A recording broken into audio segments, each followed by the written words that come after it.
Djokovic had a sensational turnaround to his deportation order. Judge Anthony Kelly ordered the release of the world number one from detention and restoring his visa that had been cancelled because Djokovic had not been vaccinated for COVID-19. But his participation in Australian Open remains a question as the government warned it may cancel his visa a second time even after the court's decision.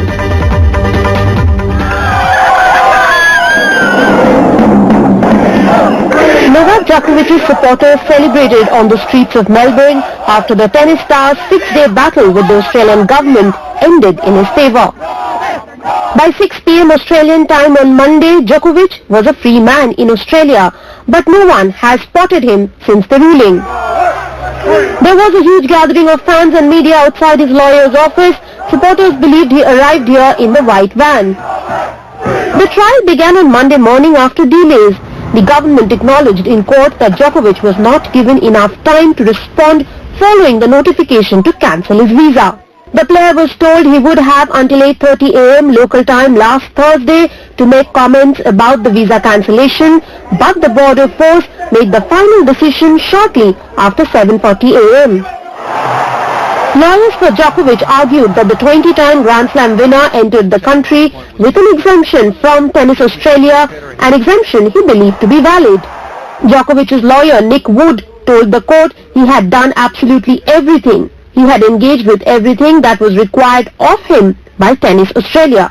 Judge Anthony Kelly asked the government lawyers, what more could this man have done? He ruled in favour of restoring Djokovic's visa and stopping deportation.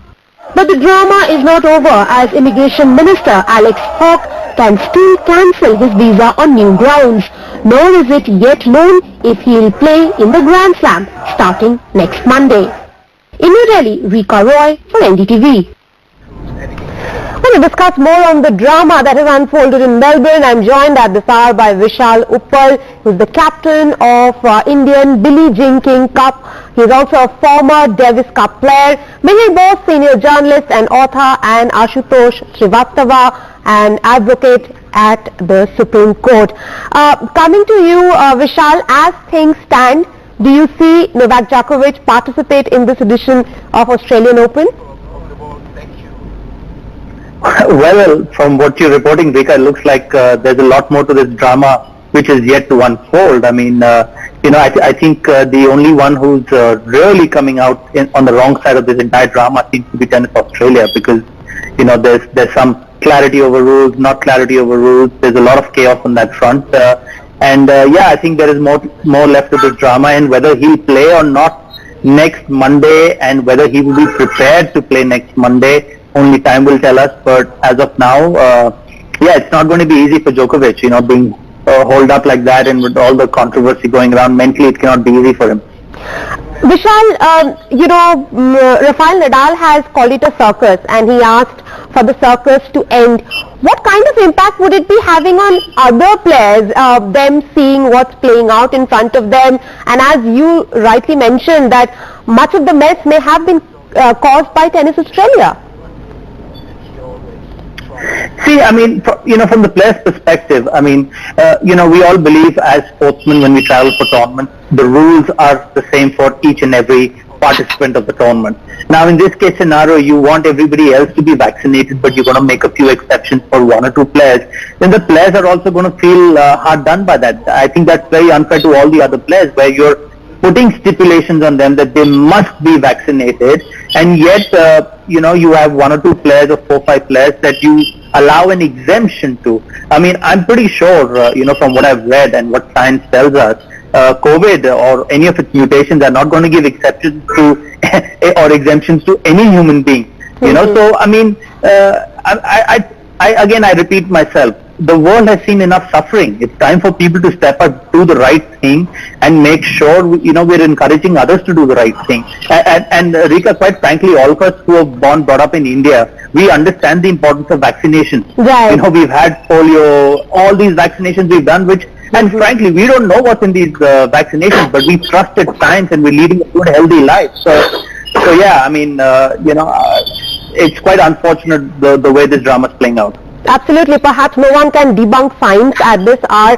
But Mihir, let me hear from you. What do you think? Can Djokovic participate in this edition of the Australian Open? I have my doubts because I think this is now part of Australian politics. The Australian government is facing an election. If you actually see this story, there are questions to be raised about what the Australian tennis authorities, who clearly want Djokovic to play, he's won the Australian Open 9 times, he's a big star, they are losing money, they want to hold an important competition.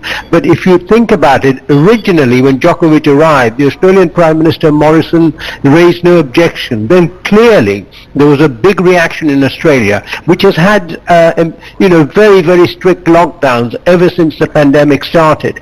And he has then backtracked, and the fact that after the judgment, and it's important to realize the judgment was made on a technical point that the Australian Border Force had not followed its own rules properly. Yeah. After the judgment, the immigration minister made it very clear that he might invoke his powers and revoke the visa and deport Djokovic. And I suspect that is what is likely to happen. Mihir, do you think, you mentioned about Australian Open making big money because Djokovic is a big star.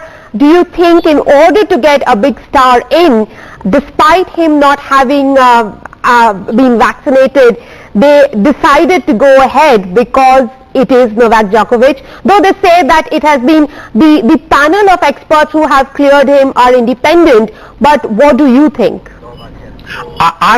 They have given their reasons that they had 2 panels and they had set out the rules. What they haven't explained is that they had set a deadline of December the 10th to apply for exemption on the basis of medical condition. Yet from what has emerged so far, and maybe there's more to come out and we don't know, it seems Djokovic got COVID on December the 16th, so it doesn't quite match up as to what exactly was told to Djokovic and what was conveyed by the Australian tennis authorities. And we've got to appreciate that the Australian Open at the moment is losing money. So clearly to have Djokovic there, and of course to bill it as a tournament where Djokovic, having won it 9 times, could actually go beyond Nadal and Federer and become the greatest player ever in terms of Grand Slams won, was important. But it must be observed that in the process of what has happened, for instance, Nadal, who if Djokovic doesn't play must stand a very good chance of winning the Australian Open, has been critical in a very muted way of what Djokovic has done. And as Vishal was saying, you have this whole question of if we have decided that vaccination is important, we must get the jabs, then should we allow anybody, whether it's a tennis star or anybody, to carry on normal activities without having a jab? What sort of message does it send to the wider world, which goes beyond sport and beyond tennis? Mihir, you made certain very interesting observations, and I'm going to come back to you because of that. The timelines, the date for giving medical exemption, which was 10th of December, and Djokovic seems to have contracted the infection on 16th. How then was he given the medical exemption on the 10th? We'll come back to you on that. Let me go over to Aashutosh. Aashutosh, there are talks that Alex Hawkes, who's the immigration minister, has the powers to cancel his visa. Do you think that the government will go that far? And is there a chance that the government might once again face challenge from Djoko's lawyer?